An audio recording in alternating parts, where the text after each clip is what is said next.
Beyond the newsroom, where untold story is revealed. Beyond the newsroom, amawulire si malungi yadde akamu n'akeddagala agava ew'omukulembeze Robert Kyagulanyi Ssentamu Mitembo. Police elumbye kampeyini y'ensembyeyo we bagitegese e Kayunga ne babakomu tear gas n'amasasi, abantu abamu bamenyese, abalala baddusiddwa mu ddwaliro ate mwattu nga bewa Ebuvanjuba nebugwanjuba ewaka wasigalawo ewasinga. Beyond the newsroom gwe mukutu ogukuleetera ekyo ekisinga. Katiranga naffe ng'oyita ku noti 771 44 53 ne noti 744 26 41 na bino bikulu tetulanga bafere, tetulanga basawo ba kinnansi n'abagwa mu koowa eryo. Mwebale kutuwagira. Thank you. abalala baddusiddwa mu ddwaliro ate mwattu nga bewala ttaka. Embeera si nnungi yadde akamu n'akeddagala, wabula bino nno byatandise dda era bibadde bijja bibaawo. Nkuleetedde akatambi kano oweerabireko, kubanga ekyamazima amatuufu Uganda watuufu weeraga nange mwennyini siyinza kutegeeza nti weewano. Ab'ebyokwerinda mu kumubulookinga, okumuggyako emmotoka ey'amawulire, ey'ebidongo okukwatibwa n'ebirala ebiringa bwe bityo, byonna mbikuleetedde.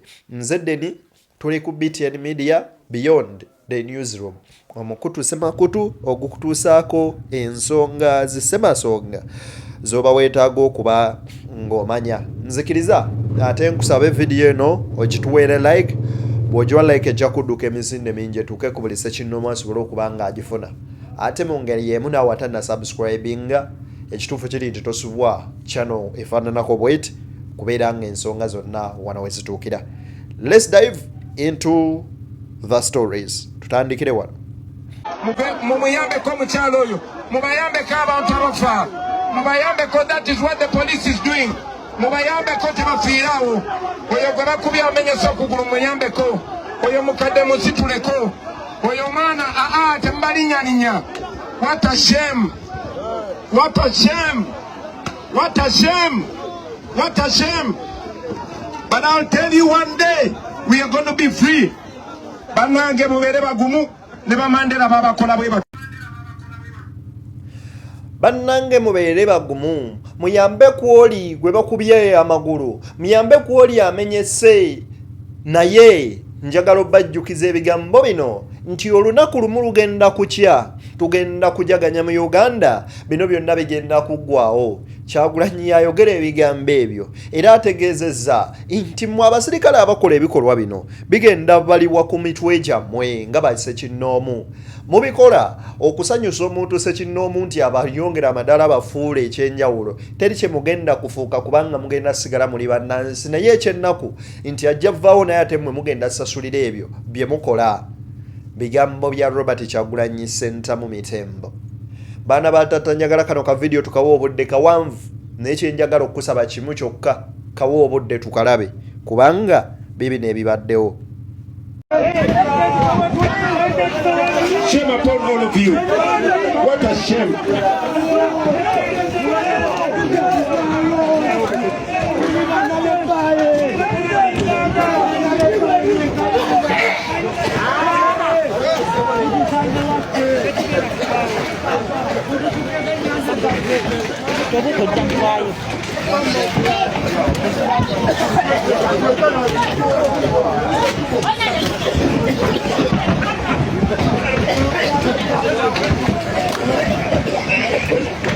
President aliwa.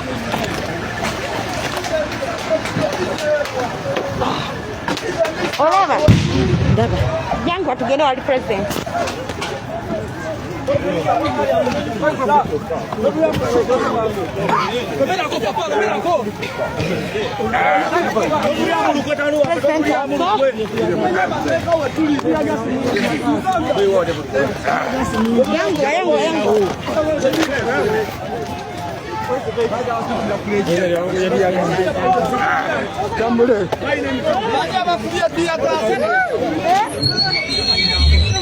Mwana mulabe. Nabone bamukubye president nabone. President nabone bamukubye.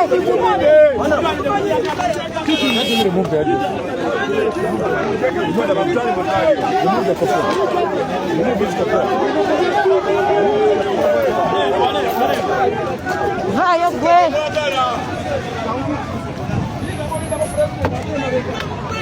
Kazola tembera yeri. Yagala kudda president alina gwataasa wali.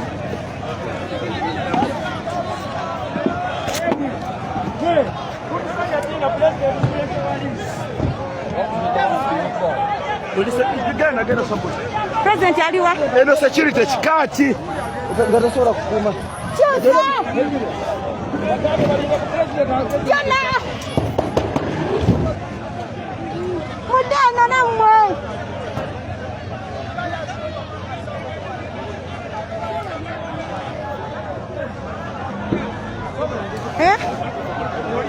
Wendi? Mpako? Mpako?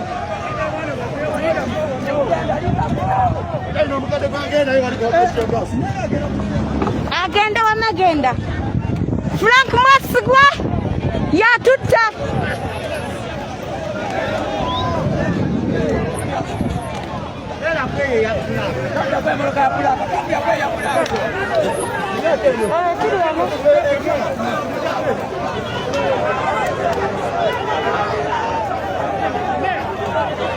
Abantu abaluzinga ensigo ey'obuntu nga bo tebakyassa tebakyalina kye bategeera ng'obwongo bwabwe bwavaako nga bo ku nsi kuno tebalinaako mwana tebalina kye bali era tebalina kye basobola kubeera nga bafiirwa bakola ebikolwa bwe bityo ku bannansi okulaba nga babeetamiza ddala ensi yaabwe ab'ebyokwerinda abakuumi b'eddembe nga tebakyakuuma ddembe nga bali mu mbeera ebeera nti be batabanguzi b'eddembe bakoze effujjo lyonna ku Kyagulanyi olunaku olwaleero ne bamukuba mutiyagasiga kwotadde n'okkuba abaana bamu amasasi era nga batwaliddwa mu ddwaliro nga bafeenye bamu nga biwundu.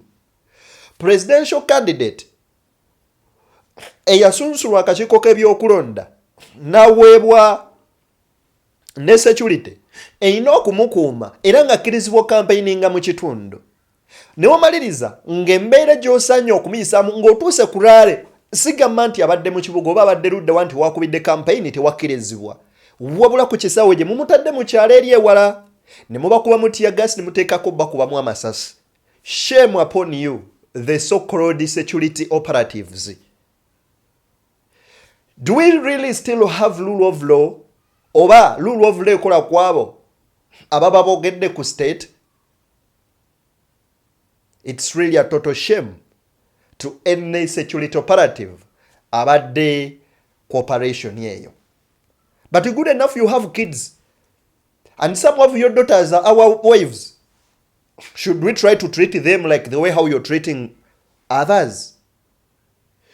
Should Ugandans start looking for your families and treat them like the same way as you're treating them? Then which kind of Uganda is that?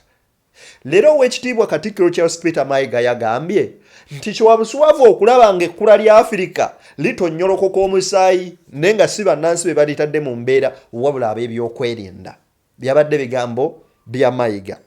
Mwana wattu olwaleero kaakati njagala kukutemera kilipu ku kilipu olabe ebikolobera ebikoleddwa ku bannansi wamma naawe omuwagizi w'abasajja osigale ng'obawagira wabula kino kye bazannya nakyo omugenzi Jacob Oulanyah, the former speaker of the parliament, yaleka akyogedde era nga kibagambye nti Bobi Wine is not a person but Bobi Wine is an idea.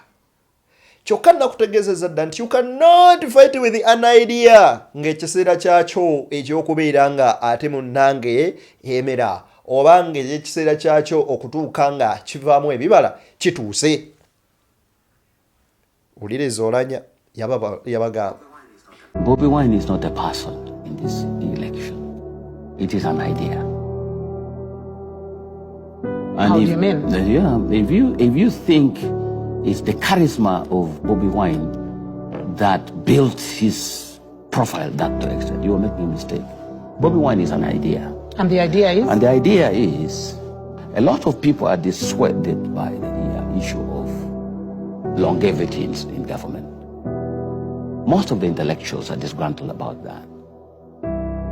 And they bought that idea that, you know what, this man has stayed too long, he must go. So it was a protest vote in a way. So it was a debate on longevity. He has overstayed in power. And the only challenge that that idea had, in my opinion, in my humble opinion, they did not have the right candidate to carry the message. Why do you think so? Who would be the right candidate in your view? If you had, let me give an. If you had Omugenzi Jacobo Olanya bino byonna yali yabibagamba dda era nga bategeeza dda kwani Kyagulanyi era ne Kyagulanyi kyeki ndowooza eri abo bonna bakiririza mu nzikiriza egamba nti Gino Museveni aludde nnyo mu buyinza era ebintu bisaana okukyuka mu bibe nga birina engeri gye bitambulamu eno bweti oba bweti oba bweti. Kakati njagala kuwaka video kano.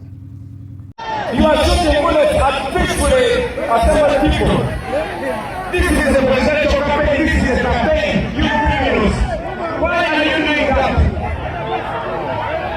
No wonder you don't have enough of this in your weapons. You're covering them because you're acting like criminals. Mr. Yakama, you are following. Mr. Yakama, you're the chairperson of the Electoral Commission. This is exactly what is happening. And you're pretending that you don't see. The Uganda police are turning into criminals. They are shooting at people. They are killing people. This is not the way we're supposed to campaign. This is what my candidate is. You know we are not breaking the law. You are acting like criminals. You are breaking the law. You are breaking the law everywhere. And Mr. Yakama is watching and not doing anything. Ugandans, it is upon you to free yourselves.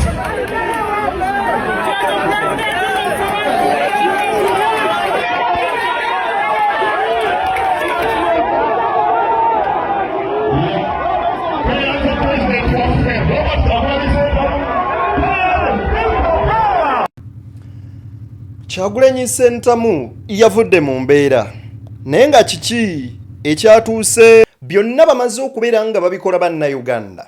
Kyagulanyi kino kimusindiikiriza okutuuka ku ssa ly'oku yisiganya ebiwanvu oba ebisongovu n'abakuumaddembe bano. Labayo ekibaddewo leero akaayi. You are not campaigning. No, sir. We do the something over. Okay? Electoral Commission knows I'm supposed to be campaigning here. Okay? Okay?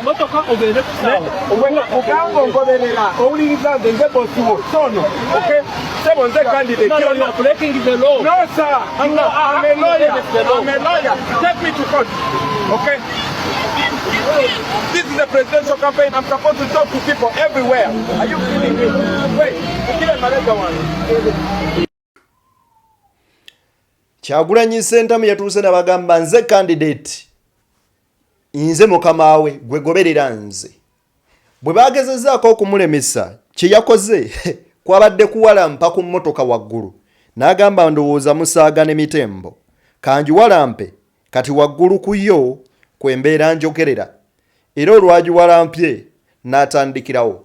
Wabula njagala kulaga wano engeri Bobi Wine bwabuuse ku mmotoka ye okutaasa wa boda abapoliisi gwe badde bakwata nga banyiga ebitundu by'ekyama. Bamukutte ne bamusika ku piki ne batandika omunyiga ye lwaki se kyogerera ddala abamuli bakulu abali wano. Ninawo womunaana. Ne batandika okunyiga omusajja omukulu bambyo wa boda omuvubuka omuto ne bamunyiga ensigo. Ebimu ku bintu ebiri leetera omuntu okubeera nga ta functioning na mu kisenge. Labayo.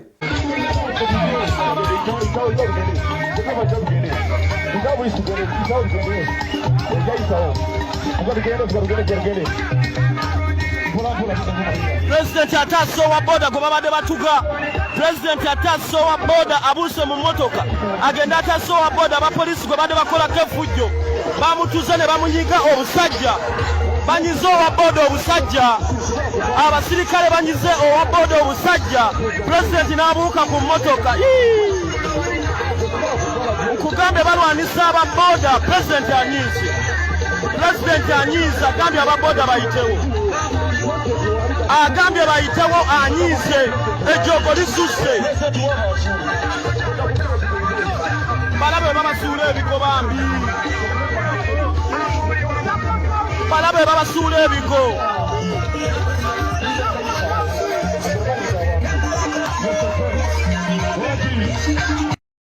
naye mu nsi muno buli muntu alayika yetaaga omukulembeze oba taata alinga Kyagulanyi. Omusajja abuuse ku mmotoka n'ayambalagana n'abasirikale bano paka lw'abasuuziza owa booda n'amubajjako.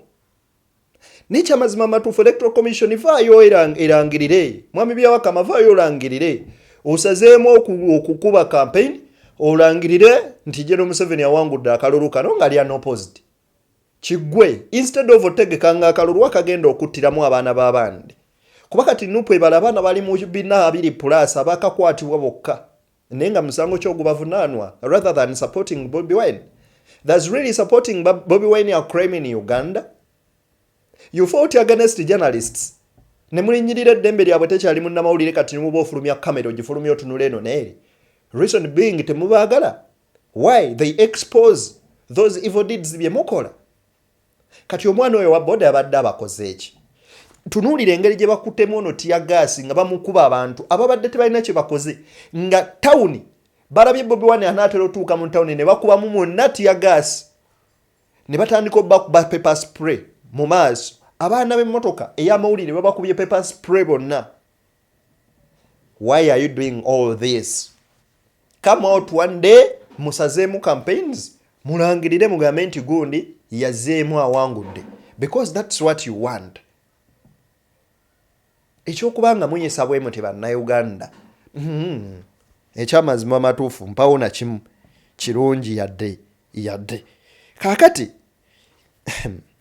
labayo video eno. Anyway, bannayuganda mu kaseera nga obusungu bubalinnye ku mitwe bibi n'ebigenda okubaawo.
Oyo omukadde babimukolera wano Kawempe. Babakuba pepper spray ne babakuba tear gas ne babatuusa mu mbeera bwetyo. But where will you go? And where will you be once these people reach at a certain point of saying enough is enough?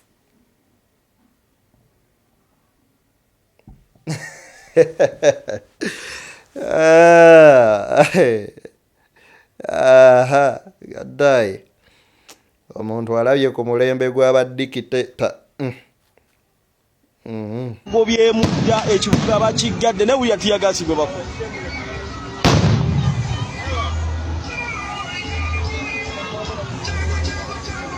tewali abantu babagobyegobyewo dda naye bakubye omukka n'abatono abali mu nju. Abamawulire lengera wafuuyira abamawulire. Lengera wafuuyira abamawulire. Lengera wafuuyira abamawulire. Tajetiye erikuba amawulire. Tajetiye erikuba amawulire. Ekyo ekimotoka kya poliisi akubye emotoka y'abamawulire.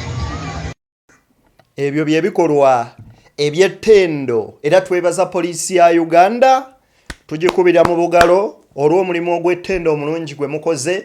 Mwebale nnyo, mwebalire ddala. Muwadde bannayuganda obukuumi, mubawadde emirembe. Bannayuganda tebatoma. Poliisi ya Uganda tubeebaza emirimu emirungi egy'ettendo gye mukoze olunaku olwaleero. Mwebale, temulekanga okwo, mwongerere ddala okukola obulungi obwefaananiganyizaako bwe butyo. Tuwambye nayo mugende maaso emotoka y'ebyuma yebeetukulembera. Bannange ndowooza mulaba obumenyi bw'amateeka obugenda mu maaso, ndowooza mulaba obutiitiizi bw'abaana abasajja, naye mbakubiriza temugwamu maanyi. Musigale nga muli baddembe, musigale nga muli bavunaanyizibwa. negwerengera ababyokwerinda abaliwa.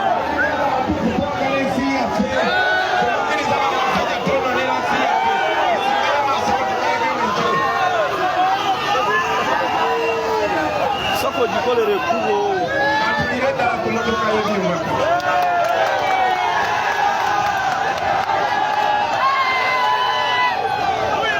Asazeewo okutambulira ku motoka ya byuma.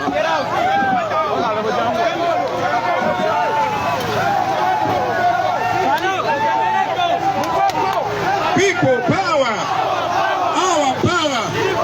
Baganda bange twabasuubiza nti tujja kutuuka ku buli Munnayuganda tubabuulire bye twagala okubakolera mu Uganda empya. Temulina musango gwonna. You are not breaking any law. Temulina teeka lye muli mu kumenya. Operating space ba security bafina babireko. Bannange kyenjagala obagamba mwe musigale nga mwagala ensi yammwe, musigale nga mwagala Uganda. Yemmwe bannayuganda abatuufu, mwe muli baana muzaaliddwa wano mu Uganda, temuli bagwira nga Museveni. Abantu abakola bino ebintu baagala kusanyawo nsi yaffe. Musigale nga mwagala Uganda. Ne bano abasirikale bannayuganda nabo balaba bye babakozesa bikyamu, nabo balaba nti ebikolebwa bikyamu. Naye mbakubiriza, temuggwangamu maanyi baana ba maama, temuggwangamu maanyi baana ba taata. Bwe tunaalemerako tujja kutereeza eggwanga lino, bwe tunaalemerako tujja kunyonyola eggwanga lino. Temuggwangamu maanyi. Bino babikola lwa butiitiizi, bino babikola mama wamu maanyi. Yonna baguruka, yeffe bangi, yeffe baguruka, yeffe bangi, yonna baguruka, yemme bangi. Tebabatiisatiisanga. Bano amawulire mugatambuze buli omu abeerenga amanyi. Tiyagatuwale tayinza kwamala. Tuli bangi nnyo tebasobola tuutuka ffenna. Tuli bangi nnyo tebasobola tuuka ffenna. Buli kyetukola tukikolera mu mateeka, tebali musango gwe tuzza, tebali tteeka n'erimu lye tumenya. Byonna byonna bye tukola tubikolera mu mateeka, bakyala ne bannyabo. Nolwekyo abantu beekayunga, mubaddenga ab'amaanyi ebbanga lyonna, mubaddenga abagumu ebbanga lyonna, temuggwangamu maanyi. Bano ababatiisatiisa bagenda kuvaawo, tujja kusigala nga tuli wano. Ono Uganda yennyaffe, wano we tuzaaliddwa, naye tugenda okuziikibwa. Bano abatiisatiisa bagwira, bajja kumala bagende.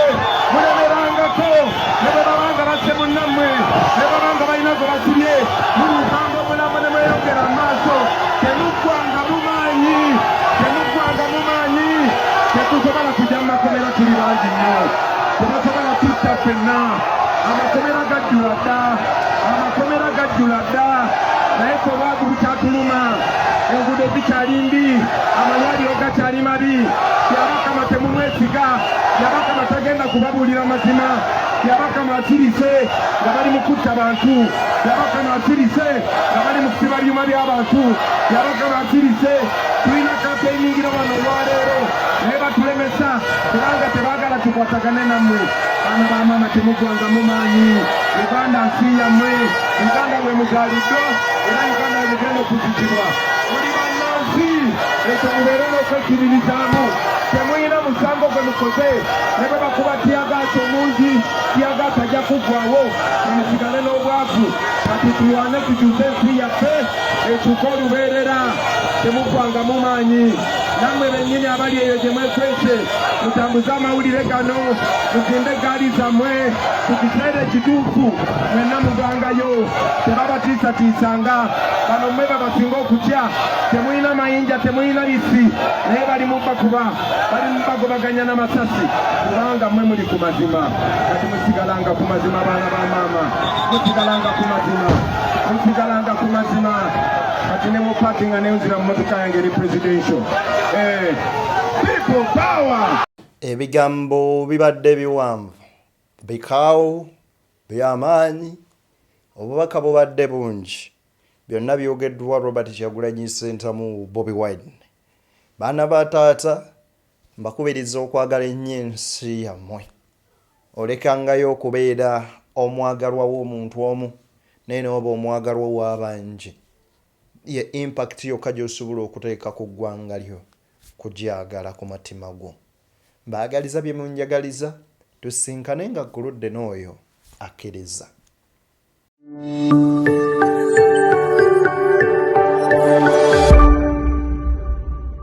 Beyond the newsroom, where untold story is revealed.